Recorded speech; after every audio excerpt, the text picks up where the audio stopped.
My name's Warren. I'm Bill. You're Bill. I've heard a lot about you, Bill. I've heard a little bit about you. I'm hoping to hear a lot about you, actually. Good to meet you. Oh, thank you. You I'm legally blind. I don't see very well at Okay, all. gotcha. Hold on, wait. Is it cool if I sit and talk with you for a little bit? Yeah. Okay, awesome. Okay. You want us to cover that up?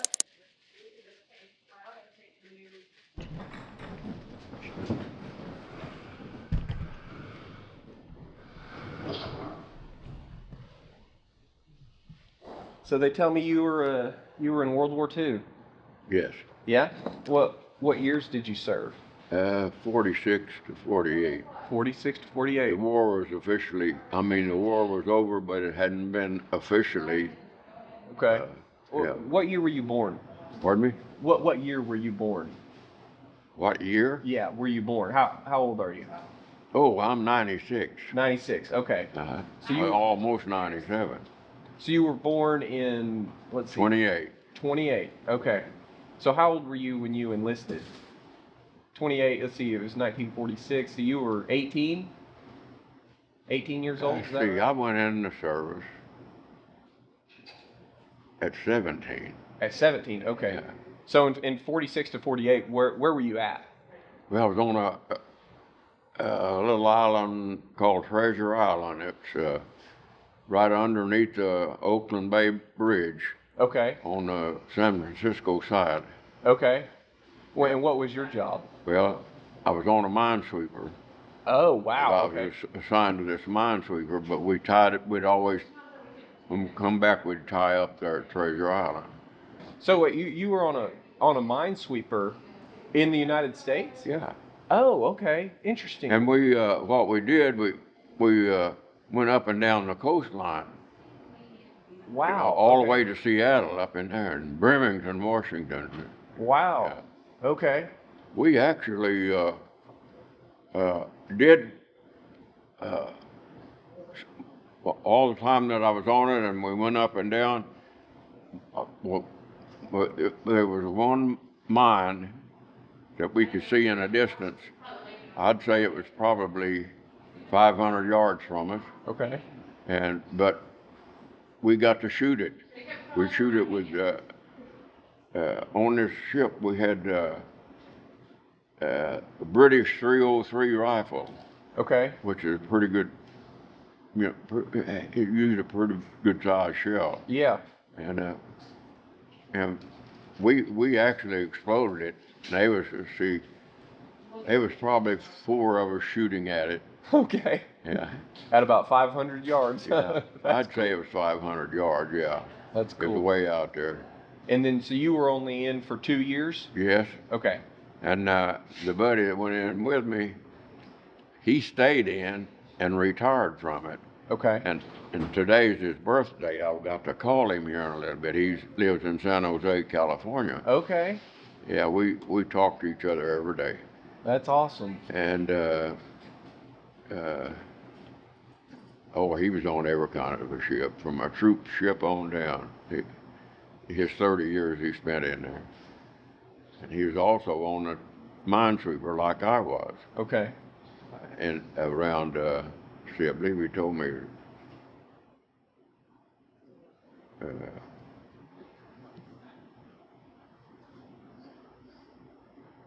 it was on around Korea.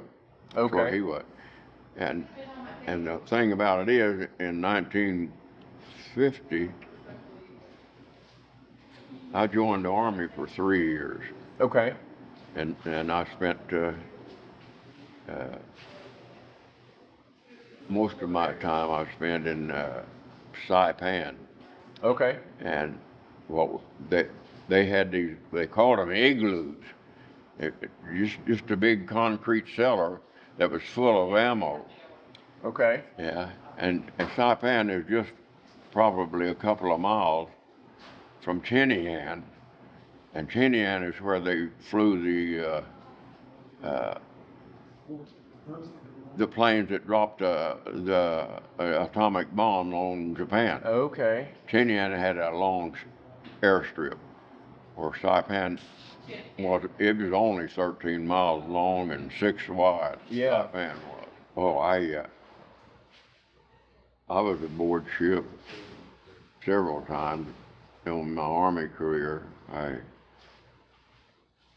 Let's see, we went on a troop ship to Pearl Harbor, and then on up to Guam, and then from Guam they flew us over to Saipan.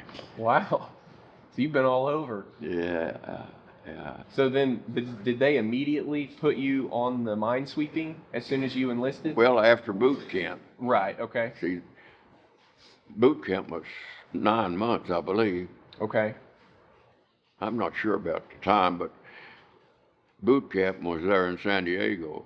Okay. And yeah, after that, the boot camp, everybody got assigned to somewhere, you know. Okay. Just like my buddy, he was assigned to a destroyer.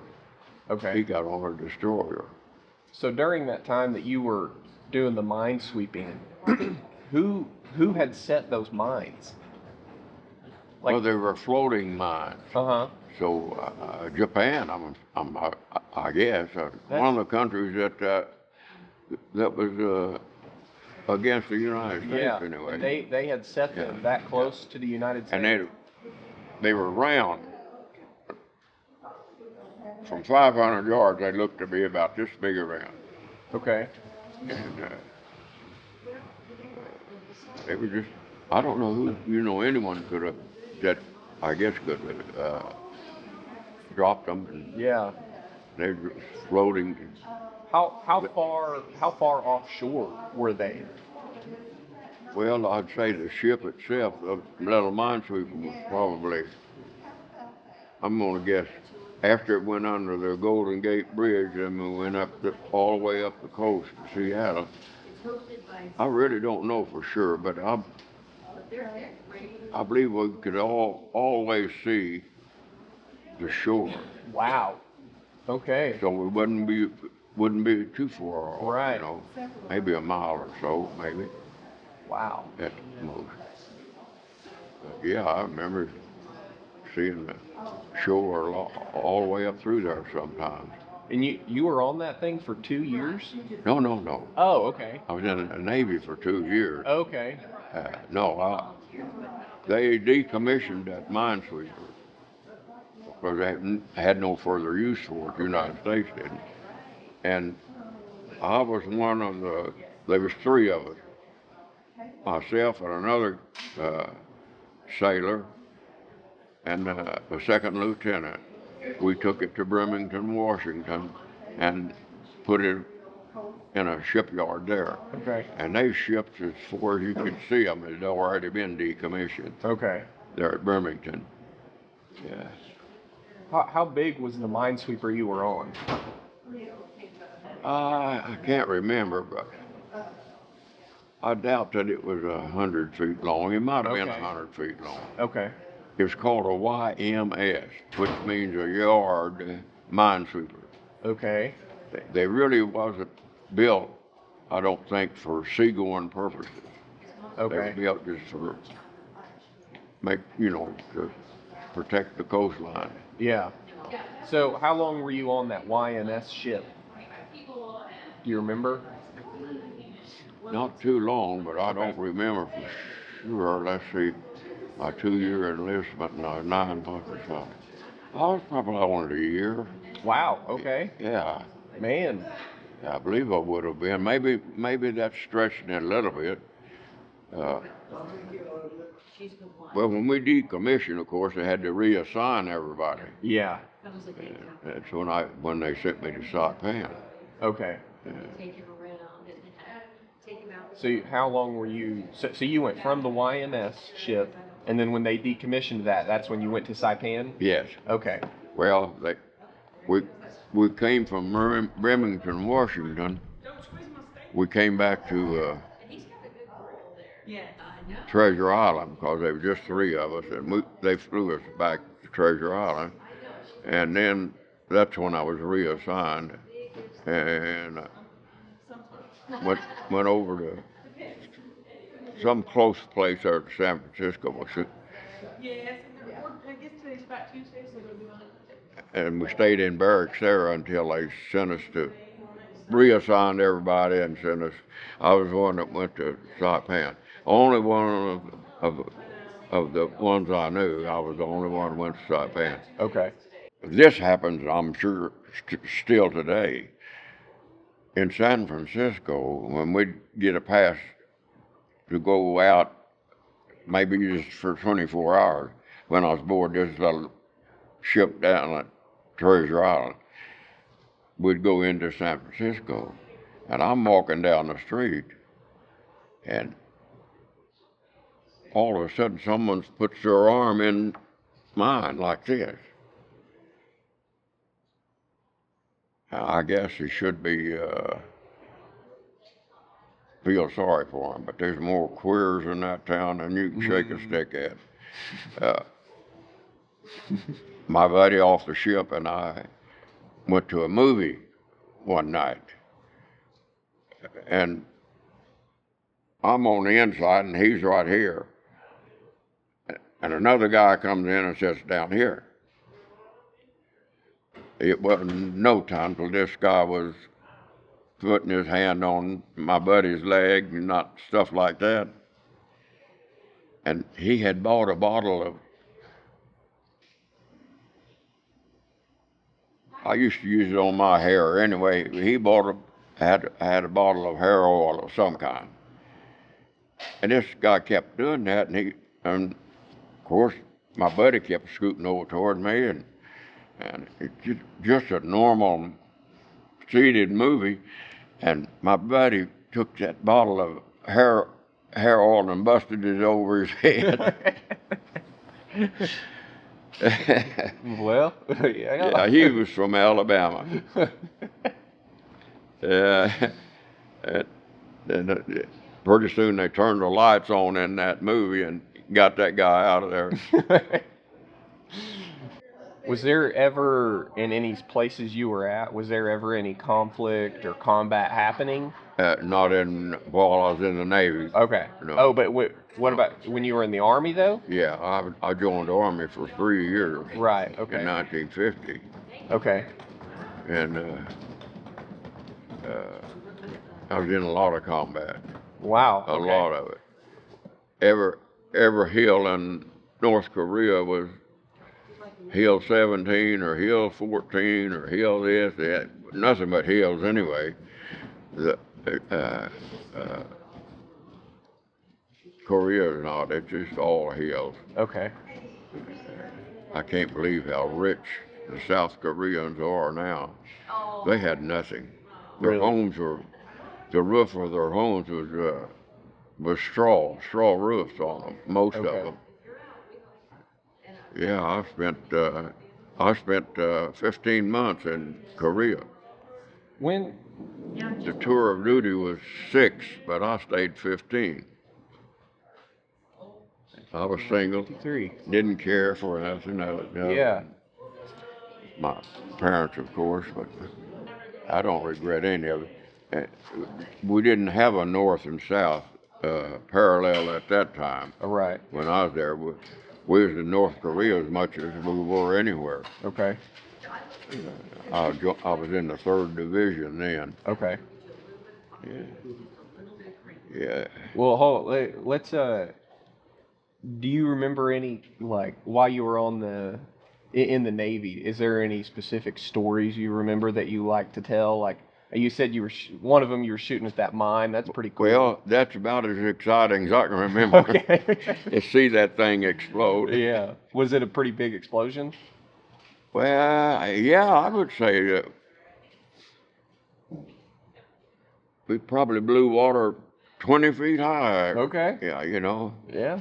Yeah, it would have done some damage. If it hit that little old mine sweeper, it would have tore it apart. Yeah. Oh, yeah, I had a good time. But you know, I've outlived all my friends. Wow. Except this one in California. I had some good friends, really good friends. When I joined, I didn't tell you this. When I was telling you I join the Army, I joined the Army with a good friend. Okay. He wanted to go. His brother had been killed in World War II, and the,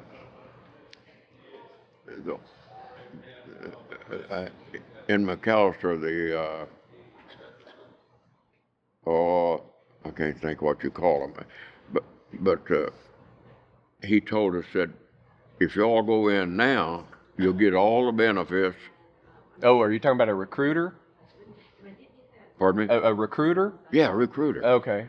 Yeah, he said if you go in now, you'll get all the benefits of World War II, and I did. Today. I'm 100% disability, and it's all. I probably would have never got that if I hadn't joined the Army when the recruiter talked us into it. Anyway, Yeah. we wanted to, so. So, how long were you in Korea? 15 months. 15 months. That's what. Okay. And you said you saw a lot of combat in Yeah. Korea. Oh yeah. I for a while I carried a bazooka. Wow. Okay. You know, they make one.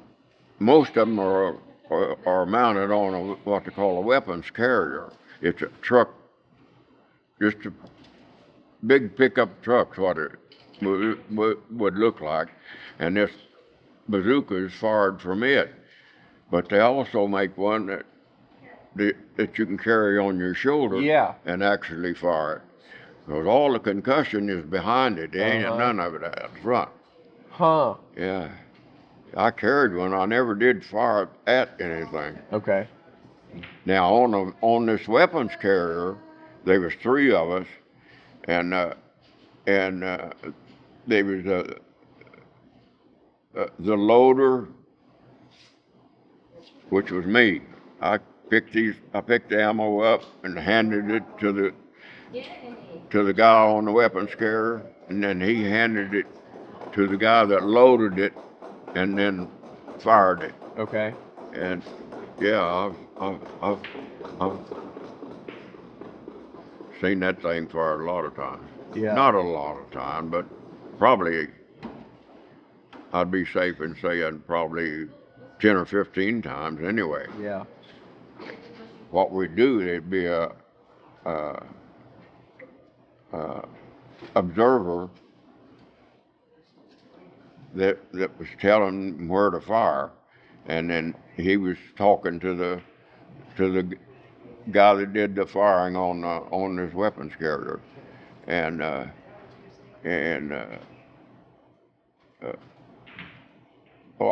seen them would shoot it at. You could see them coming. Well, they were actually North Koreans, and some of them were Chinese. Okay. But you could see them coming. We'd be mounted up on a little hill, and we'd fire that bazooka at them. And if you didn't hit them just straight on, boy, they scattered like a covey of quail. You know, they just went everywhere. Yeah. There's a bunch of them. I can see them coming up this road. North Koreans or Chinese, I don't know which they were, but I can just see them. And they was about 5 or 6 of them, I guess. They all had weapons and didn't hit dead on, but the projector hit within, I'd say 50 feet of them. Okay. It knocked some of them down. I don't know. Probably killed them. I don't know. Mm-hmm. But most of them went every direction of the ones. I don't remember if I carried my M1 for a while before I got the truck driving job, I think. But listen, I was on this truck, and we'd go pick up ammo and stuff down at Pusan, which is where the initial landing place, I think, for ships and stuff. Then those days anyway. And this truck I was driving, I think about it now, but I wouldn't give it a second thought back then. I'd have 2 or 3 50-gallon barrels of fuel, gas.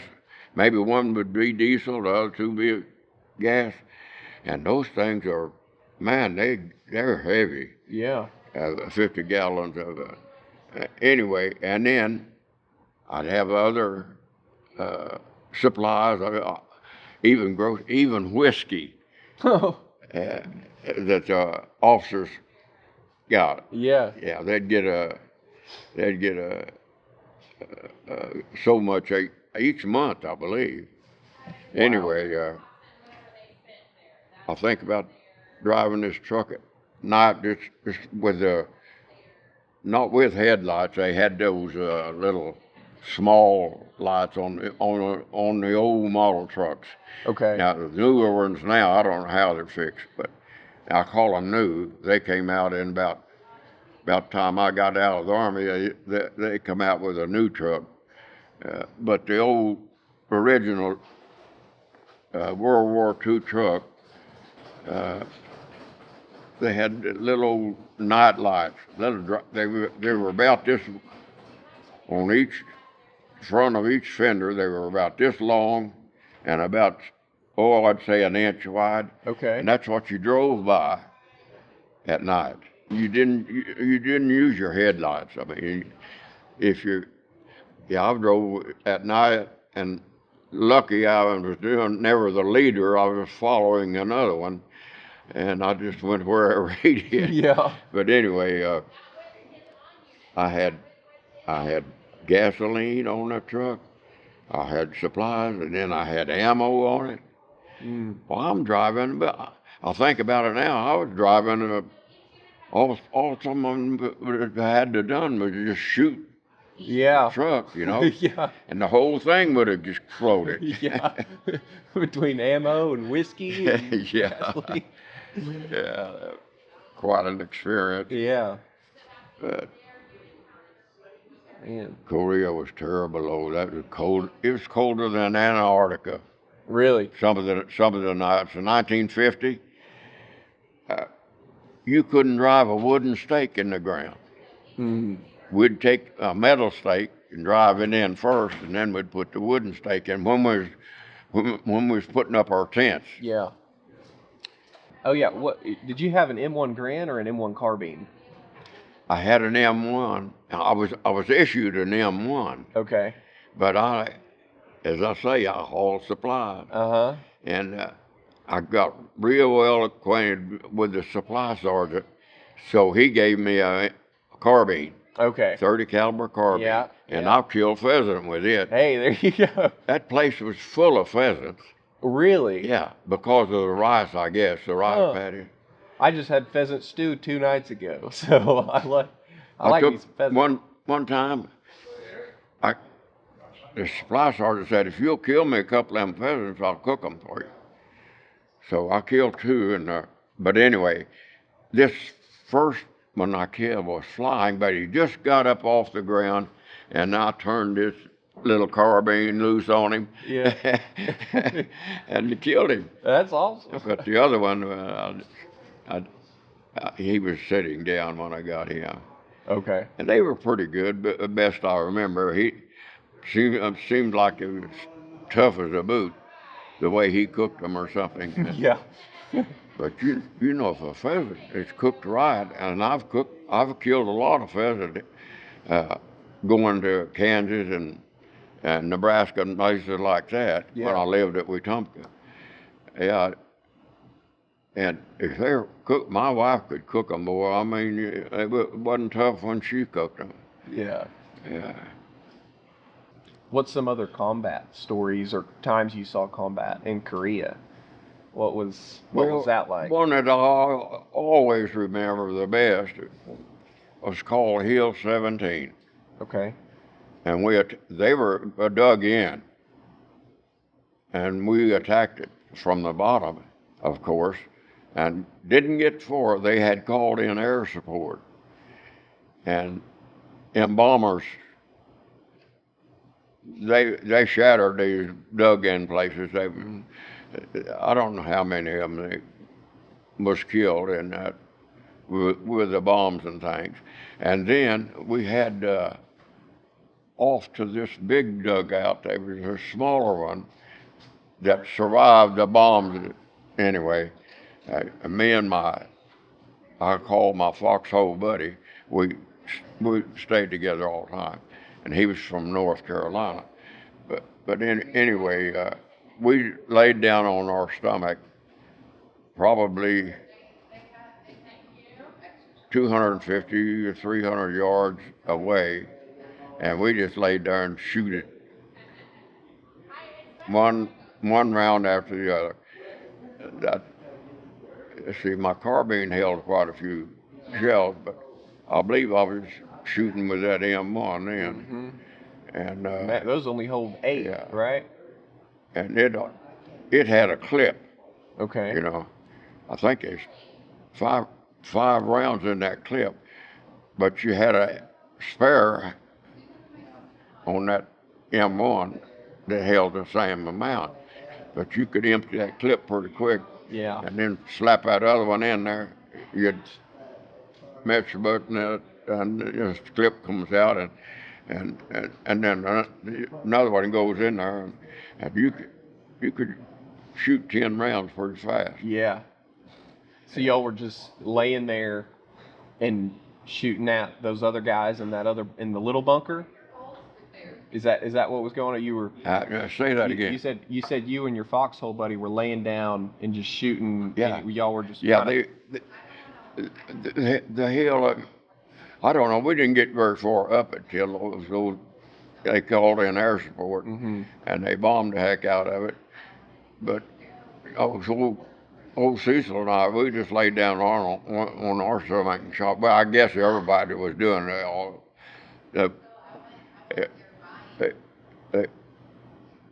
so we was in the M Company, and that company, M Company, is a heavy weapons company, and we were all shooting at that dugout. Old Cecil and I, we just laid there and emptied one round after the other. Yeah. Yeah, he's from North Carolina, and then he was strictly a North Carolina, and he had such a slang, you know. Okay. It was really good. He passed away, and I really regret till today that I didn't go to his funeral. I could easily caught a plane and went to his funeral. I didn't do it. I was busy in my shop and thought I had to take care of that. Where we were at in North Korea, South Korea and North Korea, we were in North Korea, really spent more time over there than we did in the south part. Before this parallel was put in, and it was put in about the time I left there. They were working on it and trying to agree where it was going to be and so forth and so forth. And just any day I could be in combat. Yeah. But they were, you know, they had good lookouts and good information. They knew what was going on. Okay. They knew where you ought to be and not ought to be. Yeah. Yeah. Yeah. Now at times some of the North Koreans would leave their rifle and come into us. You know, just come in. Okay. With their hands up.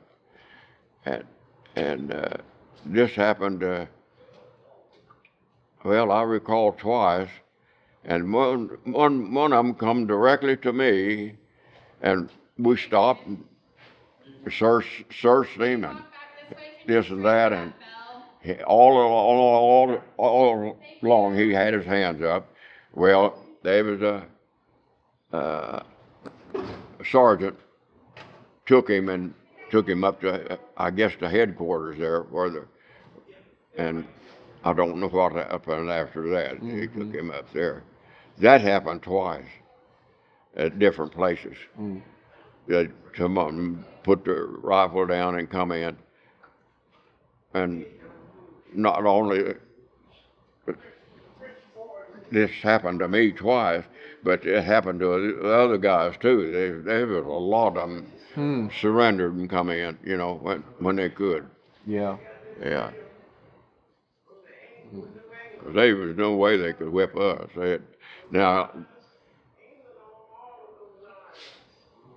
they had a place in North Korea called Ham Hung, and that was where ships would come in and you'd catch a ship there. Well, we was in Ham Hung, that's in North Korea, and we were probably 20 or 30 miles north of there. Ham Hung was a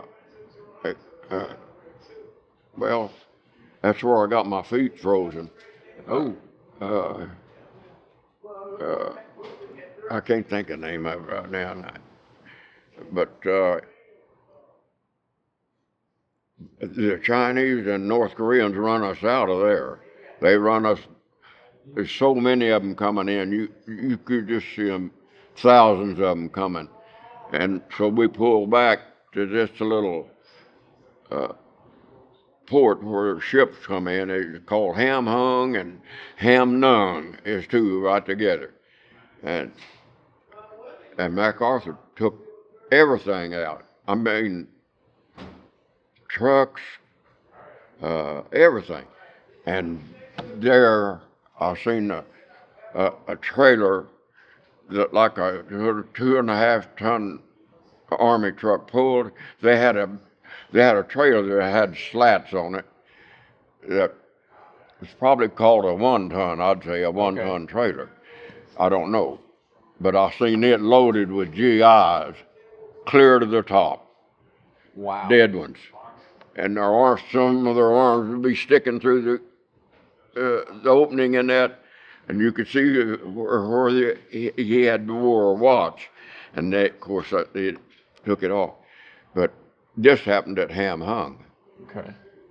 and we were waiting to get aboard ship, and the 3rd Division was the last to get on.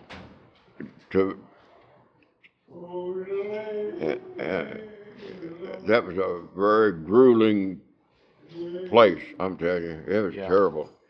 But they were coming. They would go over and MacArthur had us pull out, and he shipped us all back to Pusan. Mm. And we made the second attack. And boy, they didn't leave nothing standing either when we went through the second time. Mm. The Marines were leading the way. Mm. We followed the Marines most of the time we was over there, that I was over there. If I'd have been a Marine, I'd have been buried a long time ago, I'm sure. Boy, they took a beating, but they kept on going. Mm. They didn't stop. Hope I haven't stretched anything. No, hey, I've enjoyed talking to you. I was thinking about maybe, I could come back another time and maybe you can tell me some more stories. I'd love that if you would want to. Well, That's up to you. you could suggest the story you wanted, I guess. Yeah. Okay. But I don't know what the heck I could tell you that I haven't already told you. Yeah. Except one time I took an airplane ride when I was on Saipan. Okay. And it was in one of these 2-seaters. The pilot here and the pilot here. You know, they're back to back. Yeah. Well, I sat back here, and they give me a brown paper bag. I said, "What the hell's that bag for?" He said, "Well, you'll find out." And this pilot, he took me, whenever he flew off that airport there at Saipan, he went up and he nosedived that thing. I thought, I couldn't hold my mouth shut. The force, Yeah.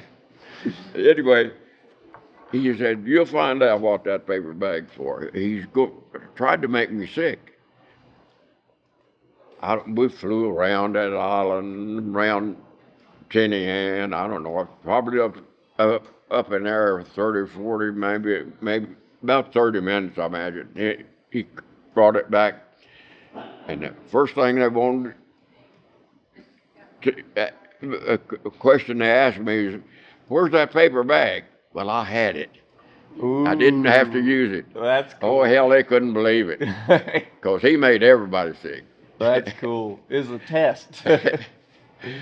Yeah, he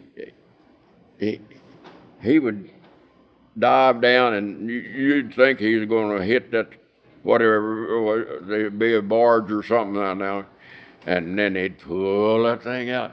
Wow. My mouth, well, I couldn't hold it open. Yeah. Closed at all. I laugh about that a lot. That's awesome. Yeah.